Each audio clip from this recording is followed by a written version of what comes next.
नमस्कार मैत्रिणींनो, संगीता क्रिएशन्समध्ये तुमचं मनपूर्वक स्वागत आहे। सर्वांना श्री स्वामी समर्थ। तर आजच्या व्हिडिओमध्ये आपण पाहणार आहोत साडीला पिको फॉल करण्याची सोपी पद्धत आणि साडीला पिको फॉल अगदी 5 ते 7 मिनिटांमध्ये कसा करायचा हे पाहणार आहोत। तर मी तुम्हाला काही सोप्या टिप्स सांगणार आहे, तर व्हिडिओ शेवटपर्यंत पहा आणि जर व्हिडिओ आवडला तर व्हिडिओला एक लाईक, शेअर आणि चॅनलला सबस्क्राइब नक्की करा। तर आता तुम्हाला इथे दाखवत आहे की साडीचं सरळ कटिंग करत आहे। साडीचं पदर आणि बॅक साइड दोन्हीही जुळवून ठेवलेत आणि एका सरळ लाईनमध्ये कात्री पकडलेली आहे आणि सरळ लाईनमध्ये मी याचं कटिंग करत आहे। तुम्हालाही जर अगदी 2 मिनिटांमध्ये साडीचं सरळ कटिंग करून हवं असेल तर तुम्ही ही टिप्स वापरू शकता। ही टिप नंबर 1 लक्षात ठेवा। आणि हो, साडीचं जर सरळ कटिंग झालं तरच साडीचा पिको सुद्धा सरळ होतो। आता साडीचं कटिंग करून झालंय, आता आपण करायचं आहे पिको। आता ही पिको फॉलची मशीन आहे आणि इथं आपण साडीला मॅचिंग असा दोरा ओवून घेतलेला आहे आणि आता साडीला पिको करताना कोणत्या गोष्टी लक्षात घ्यायच्या ते पहा।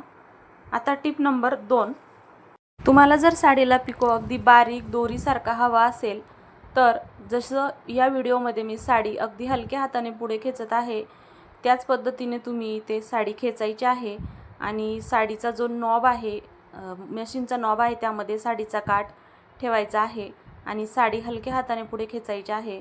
म्हणजेच साडीला होणारा पिको सुद्धा अगदी बारीक पातळ दोरीसारखा होतो। तर एका बाजूने पिको करून झालेला आहे, आता आपण दुसऱ्या बाजूने पिको करून घ्यायचा आहे। तर साडीचा पदराचा भाग आहे। आता पिको करताना साडीची उलटी आणि सुईची बाजू एकदा चेक करायची आहे। उलटी बाजू वरच्या बाजूने दिसेल या पद्धतीने ठेवायचं आहे आणि मग पिको करायचं आहे। म्हणजे पिको साडीच्या आतल्या बाजूने होतो आणि प्लेन भाग बाहेरच्या बाजूने दिसतो। तसं फार फरक पडत नाही, पण फिनिशिंग छान दिसते म्हणून नेहमी उलट्या बाजूने साडी पकडायची आणि साडीच्या नॉबमध्ये, ते मशीनच्या नॉबमध्ये साडीचा काठ ठेवायचा आहे आणि मग हलक्या हाताने खेचून पिको करायचा आहे। म्हणजे अगदी पिको बारीक पातळ होतो। तर ही टिप्स लक्षात ठेवा, ही टिप्स नंबर 3। आता दोन्ही बाजूने पिको करून झाल्यानंतर फॉल लावायचा असतो। तर आता फॉल लावताना काही गोष्टी लक्षात ठेवायच्या। तर साडीच्या मागच्या बाजूने फॉल लावताना मार्जिन किती सोडायचं, तर 12 ते 13 इंचापर्यंत तुम्ही मार्जिन सोडू शकता। आणि इथे सुद्धा साडीची जी सुईची बाजू आहे ती खालच्या बाजूने या पद्धतीने ठेवायचं आहे आणि उलटी बाजू वरच्या बाजूने ठेवून मग मार्जिन घ्यायचं आहे। आता इथे मी 12 इंचावर मार्किंग केलेलं आहे आणि 12 इंचाच्या पुढे मी इथे फॉल लावणार आहे। तर हा फॉल आहे, याला मी अगदी धुवून व्यवस्थित इस्त्री केली आहे, तुम्हाला चुरगळून दाखवते। बऱ्याच मैत्रिणी म्हणतात की तुम्ही फॉल धुवून लावलेला नाही, पण नाही, मी फॉल धुवून, मी नाही, कुठलीही टेलर न धुता फॉल लावू शकत नाही। जर लावलाच तर मात्र साडी धुतल्यानंतर फॉल गोळा होतो आणि पूर्ण फॉलचा शेप बिघडून जातो। म्हणून कुठलीही टेलर फॉल धुवून वाळवून त्याला व्यवस्थित इस्त्री करूनच लावते।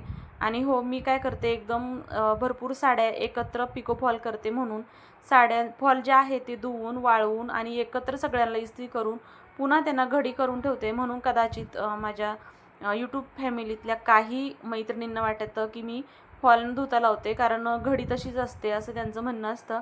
पण नाही, फॉल धुवून वाळवून व्यवस्थित इस्त्री करून त्याला पुन्हा घडी करून ठेवते। म्हणजे आपण लावताना पटपट लावून होतं, मी तसेच टाकून देत नाही, घडी करून ठेवते। कारण ज्यावेळेस मी फॉल धुवून इस्त्री करून ठेवते तेव्हा मी लगेच फॉल लावायला घेत नाही, अगोदर पूर्वतयारी करून ठेवते आणि मग एकदाच मग मशीन पिकोची जॉईंट केली की मग पूर्ण एकसाथ सगळ्या साड्या पिको फॉल करून घेते।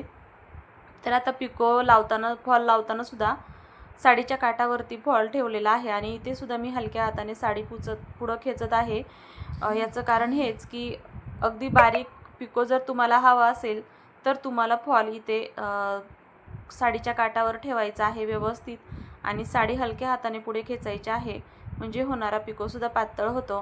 म्हणजे बऱ्याच मैत्रिणींच्या कंप्लेंट असतात की जाड जर पिको झाला तर ते पैंजणामध्ये अडकतो किंवा पायाला ते रुततं, म्हणजे पायामध्ये आल्यानंतर ते पायाला घासलं जातं, पायाला जखम वगैरे होते। पण नाही, अगदी बारीक जर पातळ पिको असेल तर बिलकुल हा प्रॉब्लेम होत नाही।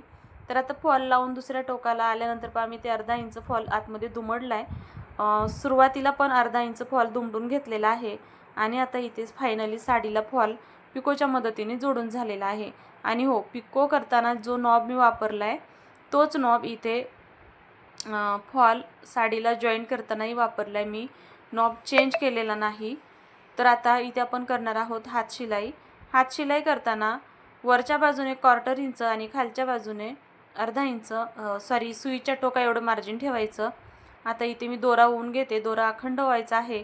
जवळजवळ 2.5 ते 3 मीटर दोरा घ्यायचा आहे. आता दोरा घेताना मी हाताचं मोजमाप घेते. 3 हात दोरा घेतला की इथं मेजरमेंट टेपची गरज येत नाही. बरोबर 3 मीटर दोरा होऊन जातो. आणि डबल दोरा मी ओवून घेतला आहे.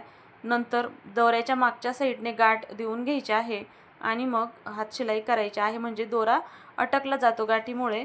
आणि मार्जिनसुद्धा वरच्या बाजूने 1/4 इंच आणि खालच्या बाजूने सुईच्या टोका एवढं घेतल्यामुळे साडीला हातशिलाई पण छान होते. तर पहा आता इथे मी दोरा कट करून ह्याला आता पहा तुम्हाला इथे मी मार्किंग करून दाखवते. वरच्या बाजूने 1/4 इंच आणि खालच्या बाजूने सुईच्या टोका एवढं मार्जिन आलं पाहिजे. आणि याच पद्धतीने हातशिलाई करायची आहे. कमी जास्त जर झाली तर मात्र वरच्या बाजूने दोरा जर दिसला साडीचा तर तो व्यवस्थित वाटत नाही. म्हणून आतल्या बाजूने 1/4 इंच घ्यायचं आहे आणि सुईच्या बाजूने म्हणजे बाहेरच्या बाजूने अगदी फक्त सुई अटकेल एवढाच दोरा ठेवायचा आहे.